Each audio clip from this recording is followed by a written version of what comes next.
El plato perfecto, el objetivo que muchos quieren pero casi nadie logra. Hay muchos platos perfectos alrededor del mundo, algunos muy bien hechos como el plato de Harvard o el típico plato de 50% de vegetales, 25 proteína y 25 hidratos y grasas aparte, pero hay otros que están bastante mal hechos, al contrario, por ejemplo, la pirámide alimenticia o el plato en comer make. Pero en este video no te hablaré de ellos, en próximos videos tal vez sí, pero en este video lo que te voy a hablar es para mí cuál es el mejor plato que una persona debería comer para intentar hacer de manera sencilla cómo sería una buena nutrición. Como siempre te digo, antes de suscribirte a este canal, esto me ayudará a crecer, me motivará más a hacer mejores videos de mejor calidad, mejor editados y explicados, me motivará más a investigar más y por ende traerte mejor información para que vos sepas más cosas porque traigo mejor información y me verás mucho más tuya. También eso hará que YouTube muestre mis videos a más personas y que más personas al igual que vos va a mejorar mucho su salud. Para hacer eso puedes dar like y suscribirte al canal. También te invito a activar la campanita de notificaciones para que tengas todas las notificaciones de todos los videos que suba. Un video nuevo cada 2 días a las 6 de la tarde, hora Costa Rica. Me invito a mis cursos en 9 micronutrición ayuno y de 5 años más en menos de 5 horas, ambos muy buenos. Mi plato perfecto no es solo un plato, para mí son dos platos. El primer plato es un plato de ensalada y el segundo plato será un plato con el resto de tipos de alimentos. Esto es porque creo que los vegetales deberían ser la base de nuestra alimentación. Y si en un plato intentamos meter 50% de vegetales, en realidad estaremos metiendo muy poquito vegetal y nos quedaríamos con hambre y tendríamos que comer hidratos o otras cosas que tal vez no deberíamos comer. Por ende, comer un plato de vegetales entero y después otro plato nos hará estar increíblemente saciados, nos hará comer menos en realidad porque estamos comiendo más vegetales y menos alimento carbohidratado. Ok, con vegetales no me estoy refiriendo a la papa o cosas así, me estoy refiriendo a cualquier alimento vegetal que no sea ni un tubérculo, ni una legumbre, ni una semilla, ni un fruto seco, ni una fruta, ni un cereal. Entonces, digamos, la papa, el ayote, la camote, el frijol, cosas así, para mí no son vegetales, esos son tubérculos, legumbres o lo que sea. El vegetal es un alimento un poco más diferente, es un alimento un poco más fibroso, tal vez un poco más aguado, que tiene más agua y tiene un poco menos de calorías, por lo general es muchísimo menos graso y muchísimo menos proteico que esos alimentos y tiene una función bastante distinta que los tubérculos, las legumbres, etcétera. Para mí los vegetales deben ser la base por tres razones principales. La primera es su fibra. Los vegetales son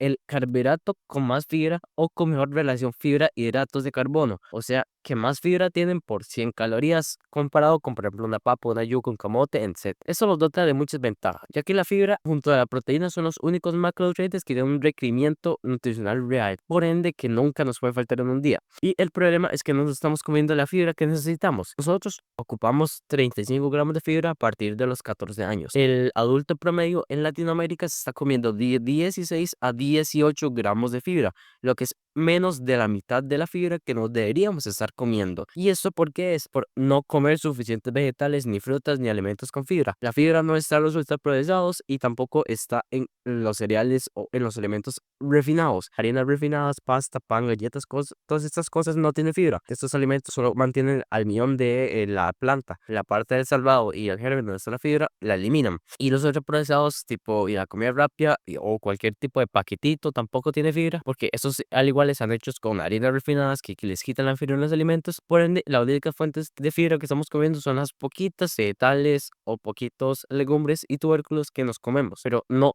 queremos una buena base de fibra. Para solucionar eso, lo más fácil es meter un montón de vegetales. ¿Por qué la fibra es tan importante? Bueno, la fibra es el alimento de la microbiota. La microbiota por distintos ejes, por el eje microbiota intestino pelo, microbiota intestino cerebro, microbiota intestino pulmón, microbiota intestino músculo, un montón de ejes del cuerpo. Básicamente es como, yo siempre digo que es como la base de tu salud. Si tu microbiota estará bien, vos estarás bien porque tus ejes estarán bien. Y si tu microbiota está mal, vos estarás mal porque tus ejes estarán mal. Eso no es solo un tema de digestión, eso es un tema de todo tu cuerpo. Todo tu cuerpo tiene que ver con todo tu cuerpo. La microbiota es gran parte de eso. También la fibra nos ayuda a regular mucho nuestro metabolismo, ya que la fibra lo que hace es como detener el paso de la glucosa y que la glucosa vaya más lento, digamos, y los picos de glucosa sean menores y más duraderos y más controlados. Eso nos hará tener muchísimo mejor metabolismo y evitar presión de la insulina, la glucodependencia y todos los problemas metabólicos modernos. Es saciante y cardioprotectora. Además, mejora nuestro perfil lipídico, es necesario para el funcionamiento de muchos órganos y nos previene de un montón de enfermedades modernas y, por ejemplo, el cáncer. El segundo motivo son sus fitonutrientes. Los fitonutrientes son sustancias de origen vegetal con un gran beneficio para nuestro organismo. Los vegetales y las frutas son los elementos que más fitonutrientes tienen. Esos tienen beneficios muy distintos dependiendo del fitonutriente que se entre, porque hay un montón de tipos de fitonutrientes. Por general son antioxidantes, antiinflamatorios, cardioprotectores, anticancerígenos, son saciantes, mejoran tu perfil lipídico, disminuyen tu glucemia y tu hipertensión, entre muchísimos otros beneficios, pero cada fitonutriente es muy distinto y tiene muy cualidad muy distinta. Ahorita hablaremos un poco más de ellos. El tercer motivo es simplemente por su precio. Los vegetales son mucho más baratos que, por ejemplo, un tubérculo, una papa, un camote, una yuca, considerar cosas así, aunque son un poquito más caros que el pan, la pasta, la galleta, los dulces procesados, siguen siendo más baratos que el resto de alimentos naturales. Yo creo que es el grupo de alimentos naturales más barato.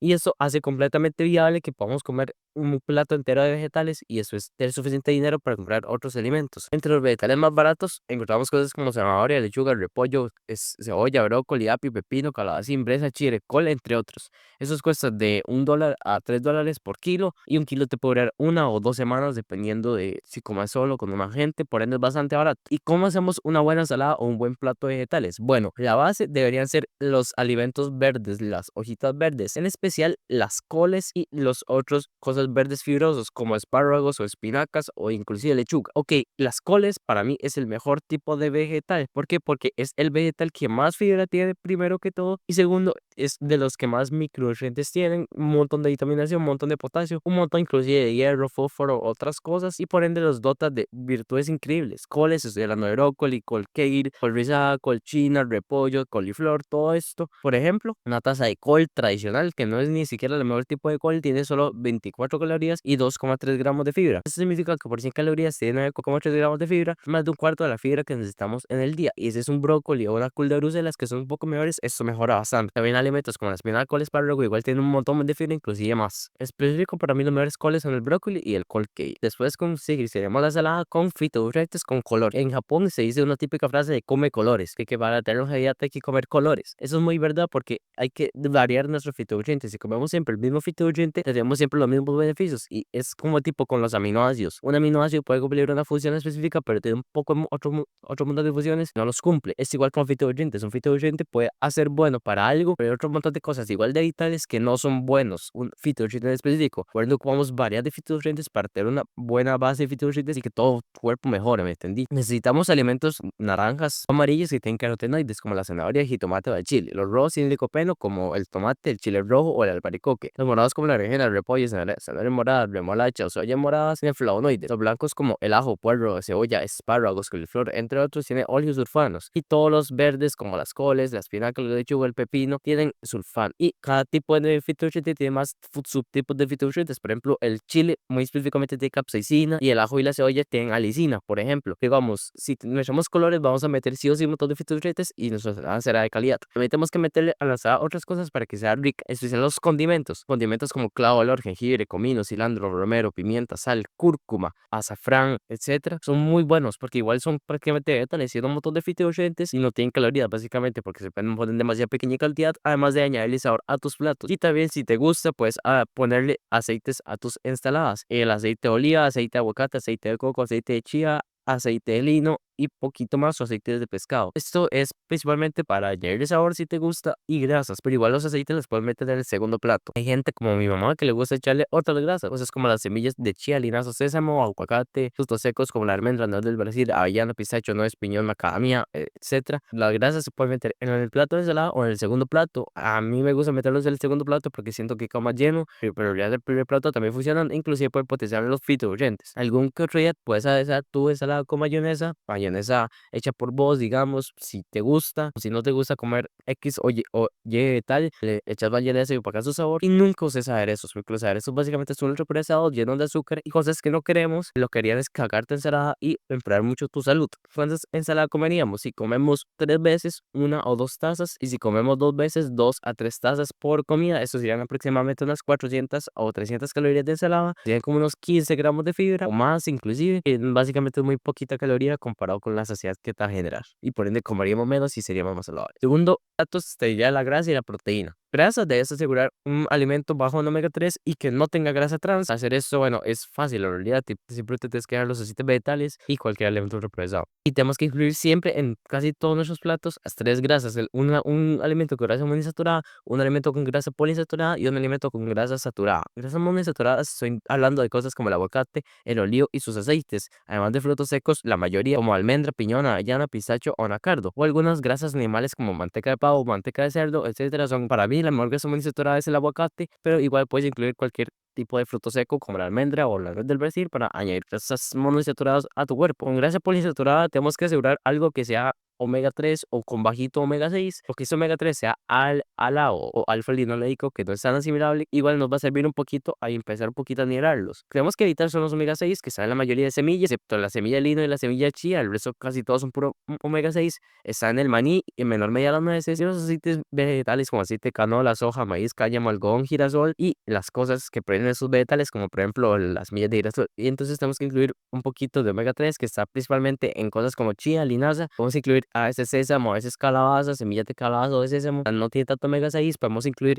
nueces, que toda la familia de nueces tiene omega 6, pero igual tiene bastante omega 3. Y en realidad poco más, ya con semillas estaríamos bien. Y también necesitamos grasas saturadas. Estas no son malas. Ocupo que te quites de la cabeza que las grasas saturadas son malas, son completamente necesarias y he hablado mucho de ellas en mi canal. Grasas saturadas, bueno, estamos hablando de vegetales y animales. Animales, básicamente las mejores son la manteca, la mantequilla y el ghee, aunque esas se usan más que todo como para cocinar o las puedes echar tipo aderezo en tu ensalada. También tenemos el coco y el aceite de coco, el chocolate o el aceite de palma en cosas vegetales. Y bueno, te recomiendo más que todo el coco. El coco es para mí la mejor grasa saturada por mucho. La cantidad depende completamente de tu gasto calórico, ya que la grasa es nuestra principal fuente de energía. Te comerías de 500 a 1500 calorías de grasa. También debemos incluir alimentos animales junto con los vegetales, junto con la ensalada, en la base de nuestra alimentación. Eso es por dos razones principales. La primera es la proteína, que tenemos que entender que los alimentos vegetales, aunque tengan buenas proteínas, en verdad legumbres tengan bastante, cosas como la alfalfa tiene un montón,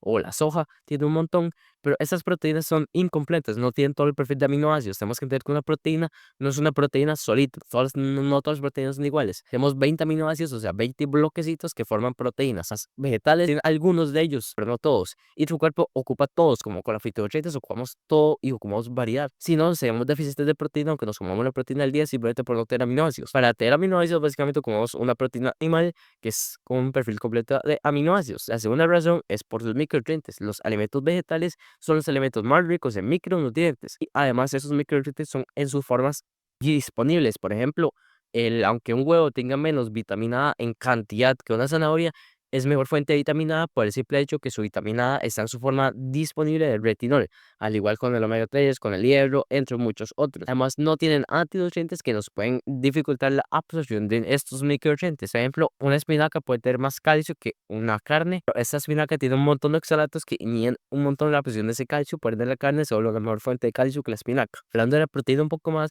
necesitamos a 1.2 gramos de proteína por kilo de peso si no hacemos fuerza y 1.6 gramos de proteína por kilo de peso si hacemos fuerza. Este no es el peso específicamente de la báscula, sino es el peso ideal, que comúnmente son todos los últimos dos dígitos de tu altura. Pues sí, aunque yo peso ahorita 55 kilos, mi altura es 1,70 m, de mi proteína se calcula en 70 kilos, como si pesara 70 kilos y no que actualmente peso 55, ¿me entendí? El problema es que, al igual que la fibra, no estamos comiendo la proteína del día, nos estamos comiendo apenas 0.6 o 0.8 gramos de proteína. Eso no es suficiente y es principalmente por tenerle miedo a la carne o por comer un montón de ultraprocesados vegetales que no tienen proteína. ¿Cuánta carne nos comemos al día? Tenemos que entender que para comer buenas fuentes animales ocupamos buenos balances entre proteína y micronutrientes. Al hacer esto ocupamos los tres tipos de carnes o los tres o cuatro tipos de alimentos animales principales: los pescados, los músculos tipo la carne normal, el bistec y eso, las vísceras y los caldos. Y tenemos que meter, yo te recomiendo de 6 a 8 porciones de pescado a la semana. También cuenta los mariscos, digamos pescados o mariscos, cualquier alimento animal. Si es pescado, preferiríamos que sea un pescado graso pequeño, como la sardina, anchoa, caballa, etcétera.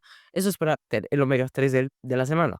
También teníamos que meter como 3 o 4 porciones de vísceras y esas porciones de vísceras te recomiendo que sean de res o de ternera y que sea 2 porciones de hígado y 1 o 2 porciones de cualquier otra víscera como riñón, corazón, testículo o lo que te guste. Y también igual meteríamos 3 o 4 porciones de músculo animal. El músculo puede ser de cualquier animal y preferiríamos la carne roja y en la carne roja yo no incluiría mucho cerdo porque el cerdo puede ser peligroso por el ácido úrico que te puede generar, eso es otro tema. Y también meteríamos como unas 6 o 8 o depende, porciones de caldo de hueso o de caldo simplemente, preferiblemente que sea como de pollo o de res. Bueno, ¿por qué hacemos esto? Porque tenemos que tener que tu cuerpo ocupa balances. El músculo tiene metionina, el caldo de hueso tiene mucha colágeno. Y estos dos ocupan ser balanceados y si comemos un montón de músculo y no comemos caldo, estaríamos desbalanceados a favor de la metionina, lo que es peligroso. Al igual, ese músculo tiene zinc y el hígado o los vísceras tienen un montón de cobre. Estos cosas igual deben estar balanceados y si comemos un montón de músculo o un montón de vísceras sin balance, estaríamos desbalanceados y sería igual de peligroso. Básicamente por eso hay que comer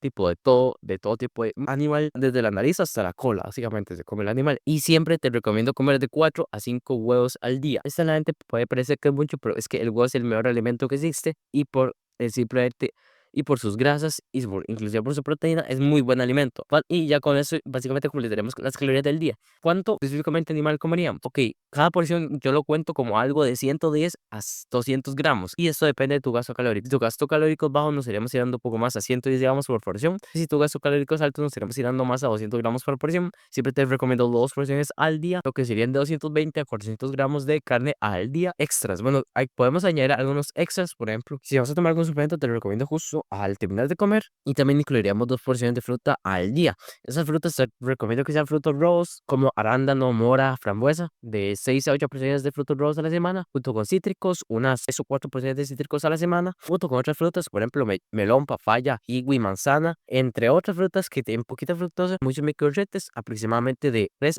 a 4 porciones a la semana. Yo lo que te recomiendo son comer 2 manzanas, porque la manzana es muy buena para tu microbiota, en otro video te hablaré de esto, y 1 o 2 porciones de papaya, melón, kiwi, sandía, etcétera, porque de estas frutas muy bajas en fructosa y muy altas en micronutrientes que te ayuda mucho. En porcentaje estaremos comiendo aproximadamente un 20-30% de hidratos, un 20-30% de proteína y un 40-60% de grasa. En conclusión, las grasas, proteínas y los vegetales, las saladas deberían ser lavadas, a contrario de lo que nos dice la pirámide alimenticia o los nutricionistas, que los carbohidratos y los cereales deberían ser lavados. Esto está muy errado y puede ser muy peligroso para tu salud. Muchas gracias.